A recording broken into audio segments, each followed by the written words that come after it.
Производителите од општина Чешиново Облешево, кои велат дека неизвестноста за иднината на оваа земјоделска гранка станува се поголема.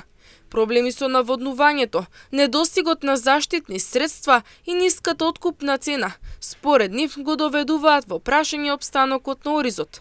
Производителите алармираат дека трошоците се повисоки од приходите, а се повеќе млади се откажуваат од земјоделството и заминуваат на страна.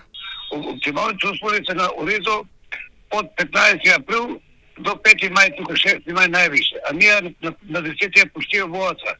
Што значи ние паца јавме до 3 јуни. Значи тоа неодговорност на некои фактори во државата. Ништо не може да направи, тоа што е поедено. Него ние имаме уште поголеми проблеми. Имаме проблеми со пестицидите. Пестициди во една аптека нема. Когато се знаат како знаат и умеат по четврти пат, што значи трошковите се големени за 50% во производство. За 50%. Што значи сега 35 до 38 денара не е производна цена, а се откупува и се не откупува по цена во 18 денара. После многу култури се откажаат, и Оризо ќе исчезне, луѓето исчезнаа, младите бегат, населението старее, така на перспектива нема више вака.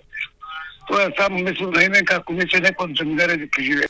На прашањето уште колку долго ќе продолжи да се бори за Оризот, Здравко Арсов од Облешево вели дека неизвестноста и неисплатливоста го доведуваат до момент кога не гледа иднина во ова производство. Тој предупредува дека проблемот не е само кај Оризот, туку и во целото земјоделство, каде како што вели, производителите вложуваат цела година, а на крај остануваат без доволно средства и за најосновните животни потреби. Произведено воопште и више да се прават записи спискови по населените места на Оризо колку тоа се не сели, за тоа се не е исплатливо. Ама не е само Оризо, тука е пшеницата, тука е пченката, тука е воопште целото земјоделие во тотален хаос. Таа Европска унија праве тоа што праве. Веќе не ни дават семења, не ни дават тоа што треба, од нас се треба да се почитуваме. Така ние не сме во состојба да го работиме земјоделие. Ние станатме буквално испод секоја социјала. Ние социјалата згрижена е некој ослободување од едно од друго.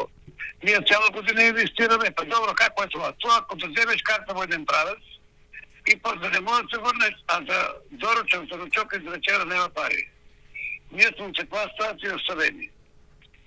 Многу е лоша ситуација, алармантна е дори. Жална е да плаче човек е. Здравко од Облешево вели дека земјоделците вложуваат цела година, а на крај остануваат без доволно средства за живот, поради што многумина се откажуваат од земјоделството.